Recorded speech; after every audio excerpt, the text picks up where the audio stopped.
Welcome back to episode 6 of the Performance Recap. So today I'm going to talk about foam rolling and how we foam roll our whole body, how we help our athletes get prepared for their training session, whether it's in the weight room or in their sport. We value foam rolling a lot, not something that we require every athlete to do. I don't think every athlete needs to foam roll their entire body. However, I do think it can have value for specific areas that are tight. So if you have really tight glutes or tight hips, or you're having knee pain, foam rolling can really help loosen up the fascia, allow the muscles to breathe, and allow movement to be restored. So this is why we do like to foam roll.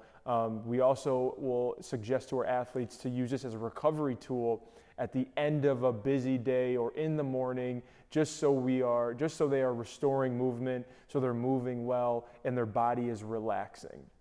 So we're going to go through all the muscle groups that we foam roll, and this is something that you can do in the morning before you go to work or go to school, before you play basketball or volleyball, or before your training session, after your training session, and then before you go to bed. So you can foam roll all day. Especially if you're someone that's dealing with some knee pain or back pain or ankle pain, Achilles pain, something like that, or you just want to ensure that you're moving well in the weight room. So let's get started. So the first area we're going to foam roll is going to be our calf. So when we foam roll our calf, what I like to do is have my athletes, they'll pick a side, right or left side, doesn't really matter, and depending on the individual, we will load up both legs. So we'll take your opposite leg and put it on top of the leg that's on the foam roller, and you're going to move back and forth, going to get the whole calf. Some athletes are extremely tight, so they may be all right just doing the leg without any additional pressure. And I like to make sure that they're getting both parts of the gastroc, the calf, so we want to make sure that the foot points out when you roll back and forth, and then the foot points in, and then even if you find a tight area, we like to roll through those tight areas and do some ankle pumps. So if I can sense like, oh, here's pretty tight, I'm going to do some ankle pumps. I'm going to roll my ankle clockwise and counterclockwise and go back and forth. So this is how we're going to foam roll our calf. Next, we're going to target our glute. So the next muscle area is going to be that glute. So I'm going to sit on the foam roll. Again, I'm going to pick my right or left side. I'm going to start on my right just for the sake of this video. So I'm on my right side. I'm going to take my right ankle and put it on my left knee. And I'm going to go back and forth, trying to find a tight area. If I find something that's really tight, I'm going to hang out there, going to rock right to left, and going to really try to find a tight area. And I may even go to the forearm and find, that TFL, that piriformis area. And I may even move my knee up and down to kind of break through some tight tissue. And I'm trying to get that glute left to right. And then I'll repeat the same thing on the other side. So the next muscle area or the body group we're going to target is our lats. So when we get our lats, first we can start on that low back, going left to right, because that lat is going to go all the way down to that sacrum. So you're going down and back. And then I'm going to walk my feet out and get more to that center part of my lat.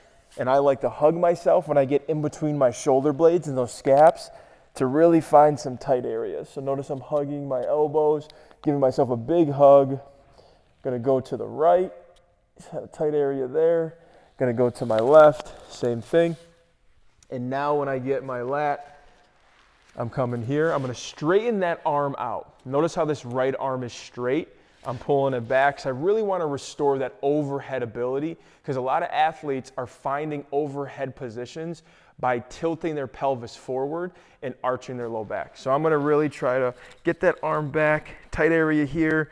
So I'm going to push through it, tight area. I'm going to roll in and out, just trying to break up that fascia.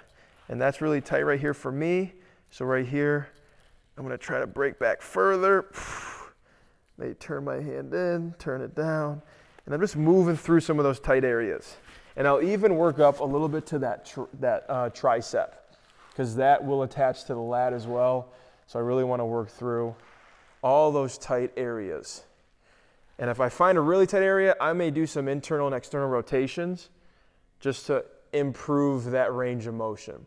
So that's how we're gonna target our lats as well as our low back, our mid back, to loosen up that T-spine, to improve thoracic rotation, and to just help the hips kind of adjust as well through some of those bigger lifts like squats and deadlifts.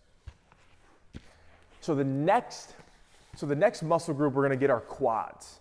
So when I get my quad, just looking at you guys, I'm gonna try to focus on having, thinking 12 o'clock, 1 o'clock, and 2 o'clock. Because we wanna get all 4 quads, quad muscles. Adductors, our rectus femoris, our vastus intermedius, we wanna get our vastus lateralis, we wanna get the IT band. So first we're gonna get those adductors, because that muscle can be really cranky.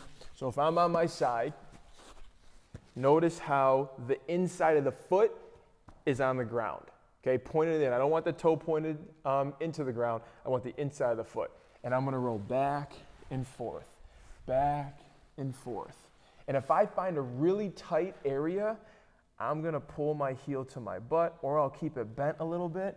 There's somewhere that's tight, and I'm gonna do some butt kicks, going back and forth, really getting up to the highest point of that adductor, right in that groin, and I'm gonna go all the way to the knee. When I'm done there, I'm gonna focus on that rectus femoris, focus on that front part of the quad. So I'm gonna be here, pointing that toe down, and now I'm going back and forth, all the way up to that hip. And again, if I find a tight area, pulling my knee or my heel to my butt. Because a lot of athletes are really tight in that rectus femoris, that hip flexor area. So I want to get right to that area, and I may even pull my heel to my butt, back and forth, and I'm right here. Back and forth, and I'm going to break through some ranges to improve. And then the last one, I'm going to show it on my left side, is that IT band area. So here I'm going to be in a side plank. Take that top knee, so my right leg, bring it over. This bottom leg is relatively straight, and I'm just gonna go back and forth, rolling to the inside, rolling to the outside. Again, still doing some butt kicks, and going back and forth. Cool, so that is how we foam roll our whole body. Some people may foam roll their hamstring. The hamstring is a very thick, strong muscle. So foam rolling your hamstring, if it's something that you feel good doing, you can do it. But those are the areas that we really will focus on when we are foam rolling. So I hope that helped. Do that in the morning, before your training session, after your training session, and even at night. Helps your body recover, but also prepares your body for intense movements and helps restore movement so you can move better when you're playing your sport or in the weight room. Thanks for tuning in. Look forward to